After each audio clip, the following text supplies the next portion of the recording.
The souvenir.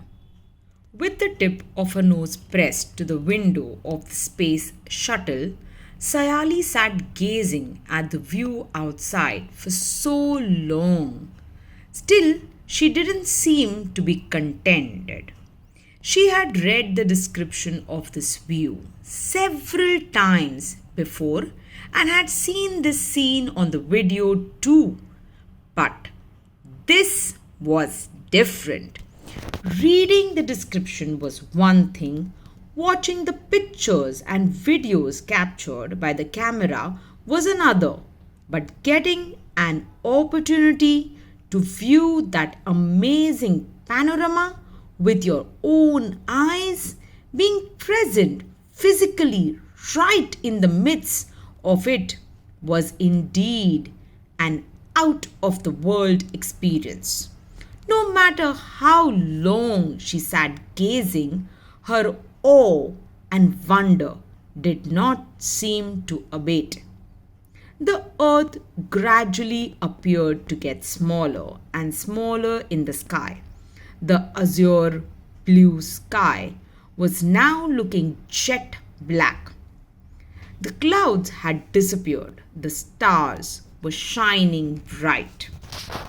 The trip to the moon was exorbitantly expensive, but still Sayali's mother had sent her on the trip. In our childhood, we could not even think of such long distance trips. The longest trip meant going to Europe. If you are getting this opportunity, make the most of it, said Mummy. Oh, Mummy! Neha's grandmother was saying that in their childhood, the longest trip for school children used to be only up to Delhi or Kolkata. It seems so funny, isn't it? Said Sayali, laughing. Remembering the incident made her laugh even now. Now the shuttle was getting closer and closer to the moon. Then it started orbiting the moon. In every 32 minutes, the shuttle completed one revolution around the moon. Light and darkness followed each other in quick successions.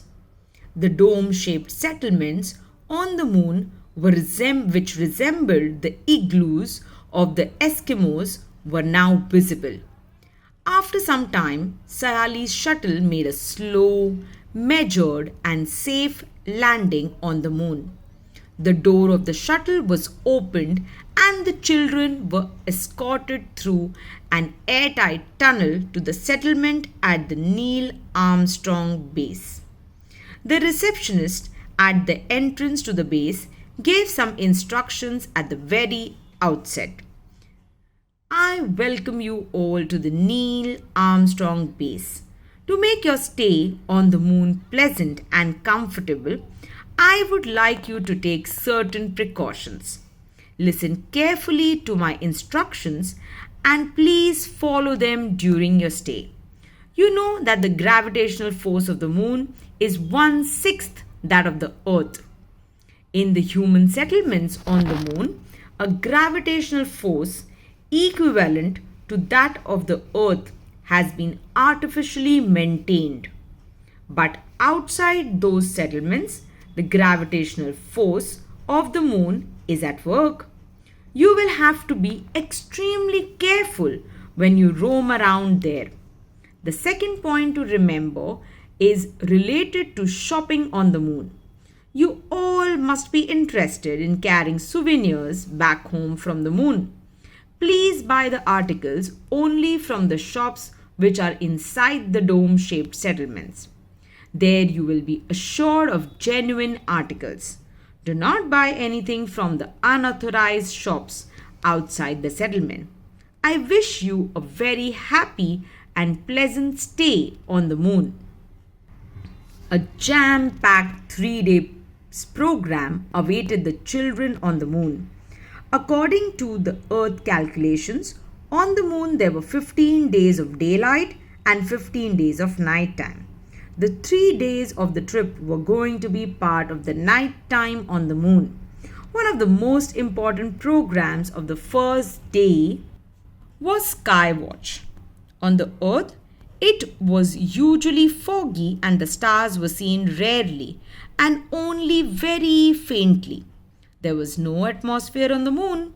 On the dark background of the moon, the stars shone dazzling bright. The most attractive view was that of the disk of the earth.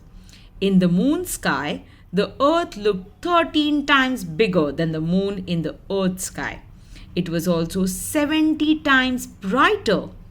The earth light fell on the moon. This beautiful, enchanting view made Sayali and her friends ecstatic. They fell asleep feeling happy, excited, and comfortable at the same time. The second day's attraction was the circus on the moon. One unique feature of the circus was the seating arrangement. The spectators were made to sit in the tent and the circus was going on outside. High jumps and long jumps were the special attractions. One gymnast jumped 27 meters high. On both the days, besides the main attractions, much time was reserved for visiting the various settlements there. It was expected that the students should spend some time for self-study. The teacher had assigned them the task of writing an essay on how they spent their time on the moon, which places they visited, what they observed, etc. Sayali and her friends had travelled far and wide and had done a lot of sightseeing. On the third day, their teacher took them to a place of historical importance. 100 years ago, Neil Armstrong had landed at this place. Everyone was looking forward to this visit to the historical monument. It was the oldest place in the history of man on the moon. The first footprint of Neil Armstrong was preserved on the moon land. Besides the footprint was a grand statue of Armstrong.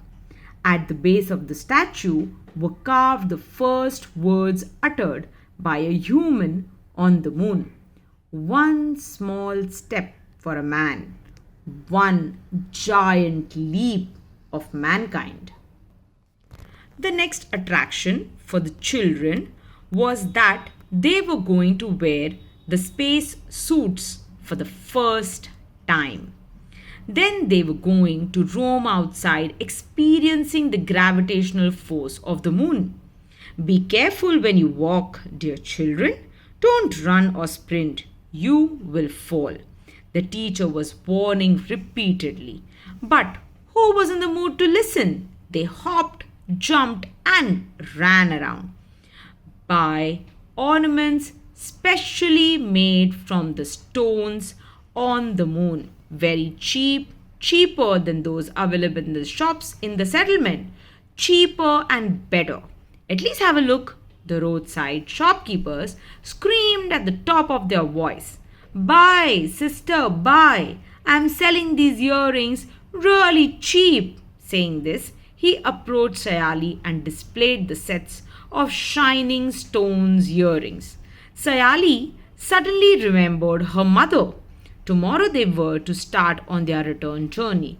She had completely forgotten her mother in the last 3 days. She felt terribly guilty. Buy these, sister. Don't think much. Cheaper and better. Take it. Sayali looked around. The other children had proceeded ahead. Come on, give me those red earrings, quick. Sayali pointed at them and asked, What's the price? Only 1,000 rupees, replied the salesman. Sayali immediately paid the amount, took the earrings and ran to catch up with her friends. On returning home, Sayali told her mother very enthusiastically, Mummy, look what I have bought for you. Her mother picked up the earrings. She exclaimed, Hello, dear. How am I going to wear such heavy earrings? Sayali immediately realized her mistake. Sayali had purchased the earrings in the field of the moon's gravity.